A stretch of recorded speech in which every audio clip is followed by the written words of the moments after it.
Shalom kasih Kristus, kembali kita berjumpa dalam renungan hari ini. Mari melekat dalam Tuhan dan giat selalu dalam persekutuan, baik di gereja maupun di rumah-rumah, agar kita menghasilkan buah-buah kehidupan.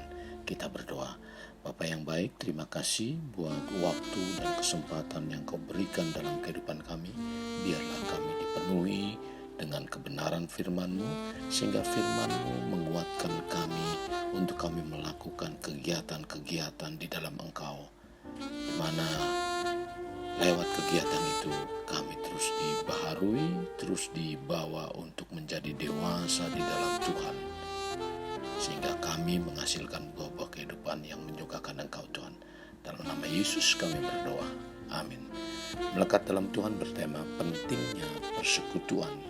Dalam Ibrani 10 ayat 25 demikian firman Tuhan, janganlah kita menjauhkan diri dari pertemuan-pertemuan ibadah kita seperti dibiasakan oleh beberapa orang, tetapi marilah kita saling menasehati dan semakin giat melakukannya menjelang hari Tuhan yang mendekat. Kita diciptakan sebagai makhluk sosial karena Tuhan tidak menciptakan kita untuk hidup sendirian.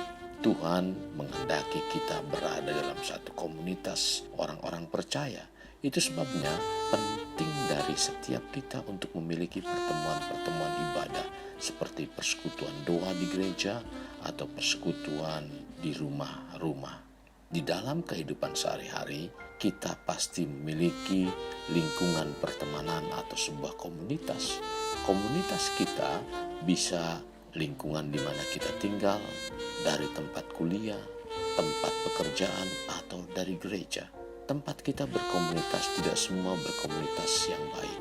Dan ingat, komunitas yang kurang baik tidak jarang dapat memberi dampak buruk pada kepribadian kita. Dalam 1 Korintus 15 ayat 33 mengatakan, janganlah kamu sesat. Pergaulan yang buruk merusak kebiasaan yang baik. Penting untuk kita memiliki komunitas yang benar. Komunitas yang dapat membantu kita untuk menjadi lebih baik. Komunitas untuk membuat kita semakin dekat dengan Tuhan.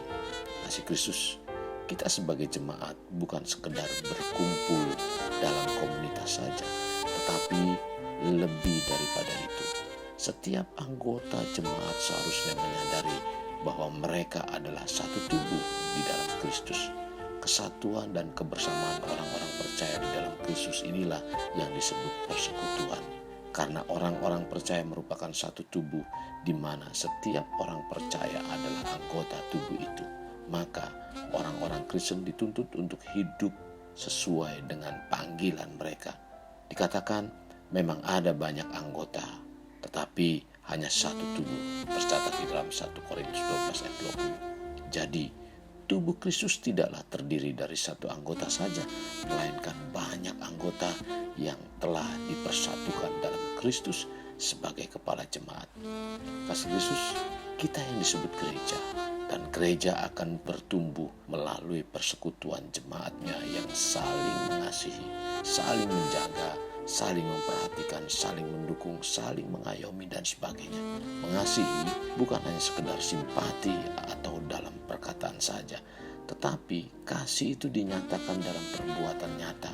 Dalam 1 Yohanes 3 ayat 18 mengatakan, anak-anakku, marilah kita mengasihi bukan dengan perkataan atau dengan lidah, tetapi dengan perbuatan dan dalam kebenaran.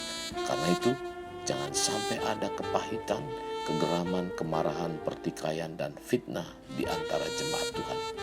Tercatat dalam Efesus 4 ayat 31. Sebaliknya, kita harus selalu ramah, penuh kasih mesra, dan saling mengampuni. Jika kita membaca dan mempelajari kehidupan dari jemaat mula-mula, kita akan menemukan bahwa mereka selalu menyediakan waktu untuk berkumpul dan bersekutu bersama. Hal inilah yang membuat iman mereka terus bertumbuh. Bahkan Tuhan terus menambahkan jumlah orang percaya dalam komunitas mereka. Kisah Rasul 2 ayat 41 sampai dengan 47. Ada banyak hal positif yang dapat kita peroleh di dalam sebuah komunitas rohani. Antara lain, kita dapat saling mendukung di dalam doa dan perbuatan baik antara satu sama lain. Namun Namun sangat disayangkan, masih banyak orang percaya yang belum mendapatkan manfaat ini karena belum mau bergabung di dalam komunitas rohani yang kecil di rumah-rumah oleh sebab satu dan lain hal. Memang komunitas rohani yang kecil di rumah-rumah bukanlah sekumpulan orang percaya yang sempurna. Namun komunitas rohani yang kecil di rumah-rumah adalah wadah yang paling cepat membawa kita kepada kemajuan rohani. Di dalam komunitas rohani ini dapat mengalami pertumbuhan rohani dan pembentukan kedewasaan dalam iman. Mustahil gereja bertumbuh dan jadi kesaksian bagi dunia jika jemaatnya tidak bersatu atau berjalan sendiri-sendiri. Untuk mengalami pertumbuhan, penting jemaat untuk ikut persekutuan di gereja maupun di rumah-rumah. Kasih Kristus, jadikan hidup kita untuk lebih bermakna. Membangun pribadi bermakna dimulai dari pribadi kita. Mari kita berdoa. Bapa yang baik, terima kasih buat firman yang Kau sampaikan pada hari ini, di mana Engkau mengajarkan kami untuk terus tetap membawa kehidupan kami giat selalu dalam persekutuan, baik di gereja maupun di rumah-rumah. Karena lewat persekutuan itulah kami dapat saling membangun, saling mendorong, saling menguatkan. Bahkan banyak hal yang Tuhan akan berikan dalam kehidupan kami, Tuhan, lewat persekutuan kami, Tuhan. Terima kasih Bapa Surgawi, terima kasih pimpin senantiasa untuk kami terus melekat dalam persekutuan dengan Engkau terlebih, Tuhan. Demikian juga dengan saudara-saudara seiman kami. Ini doa kami yang kami alaskan dalam nama Tuhan kami Yesus. Amin. Kasih Kristus, mari kita akhiri dengan mengerendahkan kedua tangan kita. Terimalah anugerah berkat dari Allah Bapa, kasih sayang dari Yesus Kristus, dan persekutuan dengan Roh Kudus yang mencurahkan berkat secara rohani, berkat secara jasmani, dan berkat secara ekonomi, di mana berkat Abraham, berkat Ishak, berkat Yakub dicurahkan dan dilimpahkan dari saat sekarang sampai Maranatha tiba, dalam nama Tuhan Yesus. Amin. Sampai jumpa di renungan berikutnya. Tuhan Yesus memberkati.